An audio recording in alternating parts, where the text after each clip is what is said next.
Yeah, don't give me that look. You can delete all this.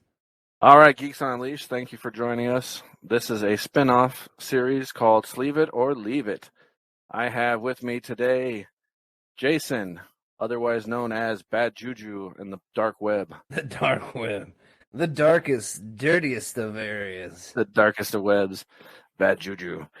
All right, so he's going to be assisting me. Today we're going to be talking about one of 1993's top comic books. It was one of the top sellers in 1993, Death and Return of Superman. But first, before we get into that, I want to kind of introduce Jason since he is new to the podcast. This is his first show. Jason, tell us a little bit about yourself, what you're into as far as video games, comic books, anything geekdom. Go ahead. Well, I'm a Capricorn. I like long walks on the beach. No. Not that dumbass.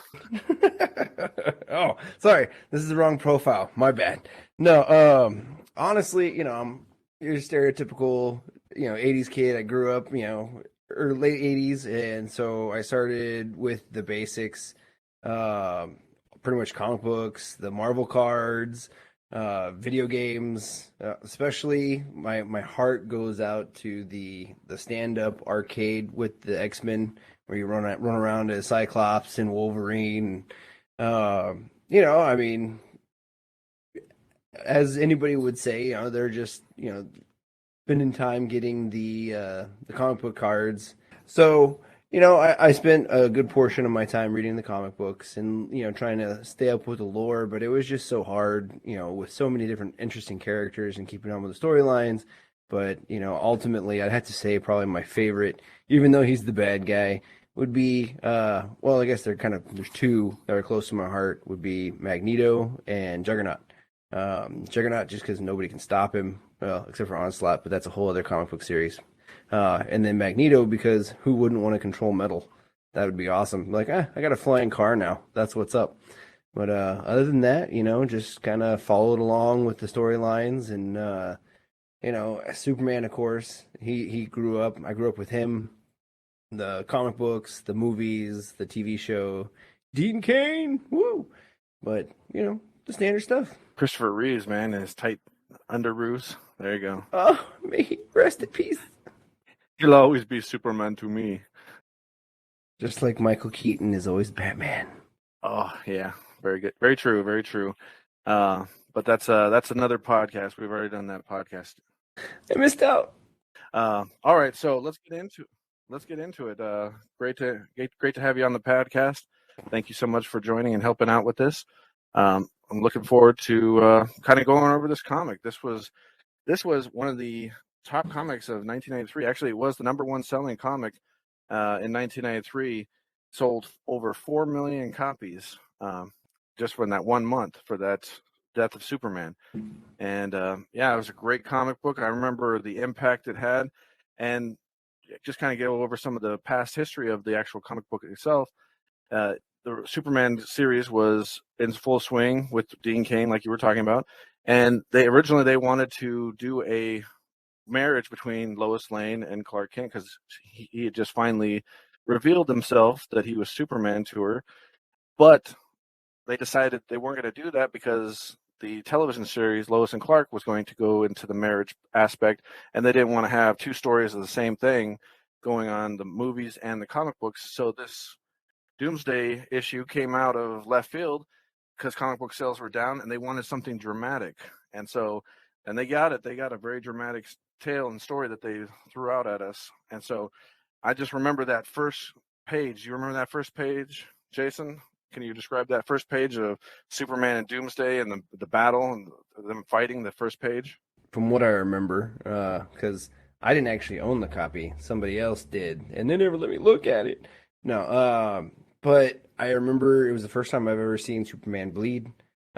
Seeing his clothes all tattered and ripped, and he had bruises all over his face, and it was the first time I've ever seen an invulnerable character really like fighting for his life. I mean, there was times in the past where he was fighting, with kryptonite and stuff like that, but it was more of like a draining thing. This was Superman was getting his butt kicked, and that's a pretty shocker. Yeah, I mean, just remembering the impact that it had on the city too. I mean, that first that first page that I was thinking of, if you remember, it had Superman and him just like locked in. He was holding his fist, and they were just holding to each other. And Doomsday had all that beard of like claw beard, and he was like rubbing it against his arm, and his whole arm was getting bloodied.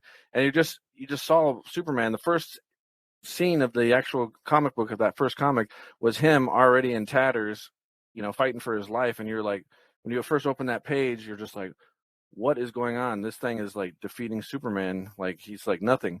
And just watching the battle unfold was crazy. I mean, the whole city was after him. The police were shooting at him when Superman wasn't, in the actual way. They would shoot at him. Those Cadmus drone guys with the jetpacks had the little lasers and were shooting down on him. I always wanted one of those. Yes, like I was like, oh man, those things have like wings like X-wing that you strap to your back. Yeah, exactly. Except the only problem is half the time they were hitting Superman, so it was doing more damage to Superman than it was to, actually Doomsday when they were fighting. And I remember him sitting there getting thrown against a helicopter that Lois Lane was in. You remember that? And the helicopter came down, and then he ended up having to take the helicopter out of the way. Yeah, they had to save her. Yeah, I remember. And then she stopped him and was wanting him to talk to him, and I was like, dude, come on. Superman's in the middle of a battle. You can't be stopping to smell the roses and talk to him. Just like a lady. What do you mean you don't have time for me? You should be able to talk to me anytime you want. Like, I'm fighting for my life. That means you don't care about me. Do you see the monster over there destroying the city? We got time to talk about this later. Well, I mean, much, much later. I remember that whole scene. Like they were in a private kind of tucked away area, and the Cadmus drones guys were still attacking him, and Jimmy was distracted. He was looking away, taking a picture, and they shared their last kiss, what we thought was their last kiss, that issue. And then what ended up happening was they started fighting again. And tell us a little bit more about the battle. What did you think about the battle between Doomsday and him, and how invulnerable and how impossible it seemed like the Doomsday monster was for Superman? And Superman never had trouble with anybody when he was fighting. That's true. I mean, any other character he's ever fought it was just totally one-sided.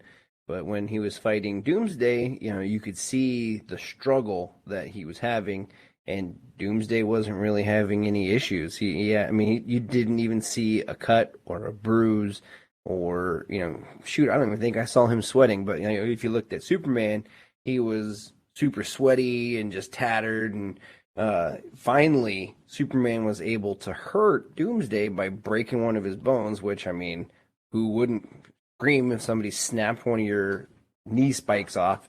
Not that I have knee spikes, but, it was just interesting that was the only way for him to get hurt. But what kind of threw me through a loop is it was like that was his Achilles heel. As soon as he broke that one spine, then the next like few hits finished him off. I was like, wait a minute. That's all I'm saying. They could have probably drawn that fight out a little bit more. Personally speaking, it was just like they were like, okay, we're getting towards the end of the issue. We need to finish this off in like a powerful punch gesture. And I remember we talked about this on another occasion where there was a spot where like Doomsday was hitting his final blow, and Jimmy had his camera and he was taking a picture inside of his lens, and you could see like a reflection in his lens of Superman falling backwards and a trail of blood coming out of his mouth. I remember one of my uncles sitting there saying the fight was so one-sided, beating up Superman like he was nothing, and then you just see this trail of blood and he falls down and dies. And I remember my uncle sitting there saying, what did he hit him with? Super spit? What is that? Like he's got a super loogie? So I just thought that was funny. Like, all those years later, I always still think about that Superman finally won by the super spit. Well, I mean, if you think about Hitchcock, we learn bodily fluids can do some damage. And of course, Superman, his cape ripped up, but his whole shirt was ripped up in this issue. And he looked like Captain Kirk. Remember how Captain Kirk would do like the fight with the monster and his shirt would get ripped off. Inevitably. Got to see those super nipples on Superman when he was fighting Doomsday. But interestingly enough, he didn't take any damage to his nipples, so they must have been little shields for his chest. Yeah, he must have had really super nipples. So cut glass for those babies. Or they were really hard, so that way, they were impenetrable. Well, he is the Man of Steel, so you think if somebody tried to flick them, they would actually hurt their thumbnail? Crack their finger. Like, oh, God. It's the last purple nurple you'll ever do. Anyways, moving along. Enough about Superman's super nipples. That's an interesting story that nobody's talked about. Yeah, I mean, no one's ever really talked about the super nipples. So we're breaking new ground on Superman's. Or super codpiece. I mean, same thing. One of those unmentionable topics. Really? At that point, he's made it Man of Steel. You think the codpiece is protecting him, or he's protecting the codpiece at that point? True. Because Superman's supposed to have like a bit of an energy shield around him that makes him invulnerable. That's one of the things that they've established in the comic books. The invulnerable shield is probably protecting it more than it's protecting him. Well, I mean, he has to wear one if you think about it. He's wearing spandex. He doesn't have underwear lines. And he doesn't be walking around with super moose knuckle. He's a family-friendly superhero. Mommy, what's that poking out of Superman's shorts? Moose knuckle. Superman's carrying Slim Jim and cherries with him. I'd pay to see that in an episode. I bet you would, Susie Homemaker. So, anyways, getting back to the comic book. So, Superman finally defeats and takes down the monster of Doomsday. Talk about let's see your point of view on the whole ending scene. Remember that fold out, that last page? Remember that page? Yeah, where Superman had his arm over his head and he was all splayed out in Lois Lane's arms. It was a tearjerker. You open it up and you're like, no, Superman, you can't die. But he died. This comic book was so influential. It's influenced the comic books. They've had more comic books where Doomsday has returned, but it's also influenced animated series. They've had Death and Return of Superman in animated series. They did the whole Batman v Superman. Is it Superman v Batman or Batman? I can't remember. It's Batman v Superman, I think. I think it's Superman versus Batman. I don't know. Whatever. You're the expert. Yeah, Batman. Yeah, whatever it is. Yeah, so it's so that in that movie they tried to do it, which they did a terrible job of it. I was really disappointed.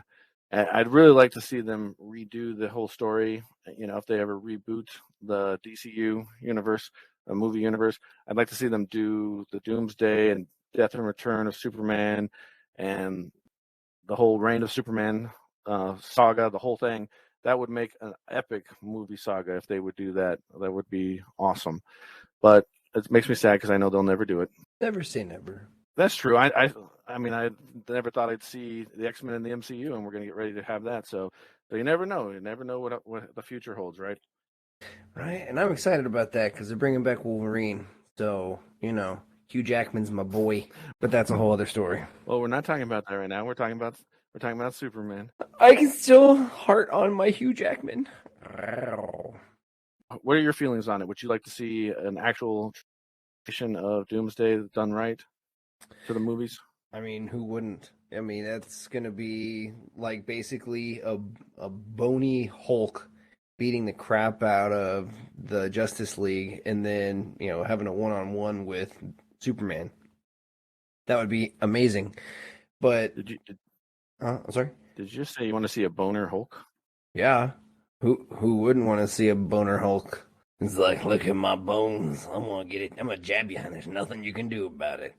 All right, so we'll go ahead and wrap this issue up. What do you think? The title of our podcast is "Sleeve It or Leave It," meaning the sleeves that you put the comic book in. Would you sleeve it and put it in your collection, or would you leave it in the store shelf and not take it with you? So what is your vote? Would you sleeve or leave this issue, or do you think other people should sleeve it or leave it? Well, I mean, if you don't sleeve this issue, you're an idiot. This was an iconic, very amazingly drawn comic book. And if you decide to leave it, then I just don't trust your ability to pick a good comic. I cry for you. Exactly. So I'm in the same boat. I am definitely within the sleeve category. I love this comic. This was one of my favorites. I literally, the issue that I had to buy another one because the issue I had, I read it so many times that it got worn out. The cover came off and it just was ripped to shreds because I had read it so many times. It was bad. So I had to buy another one. But Yeah, that's why it got worn out. Not about his super nipples. not about the super nipples. Hey, well, yeah, Hmm. well, that's another topic altogether. Hmm. We'll delve deeper into that next week. All right, guys. Well, this ends our podcast. Thank you for joining us. Join us every Wednesday. We're going to try to do a Sleeve It or Leave It podcast here on Geek on a Leash. Come and visit us again. And check us out also. We also did a extended version of this comic book series. Check it out on Ender Angel Comic Book Reviews on my YouTube webpage. And Jason helps me out with that one as well. So come and check it out and come visit our site and like and subscribe on YouTube and like and subscribe here on Geek on a Leash. Bye, guys. And we'll see you on the flip side. Get it, flip, because it's a comic book page.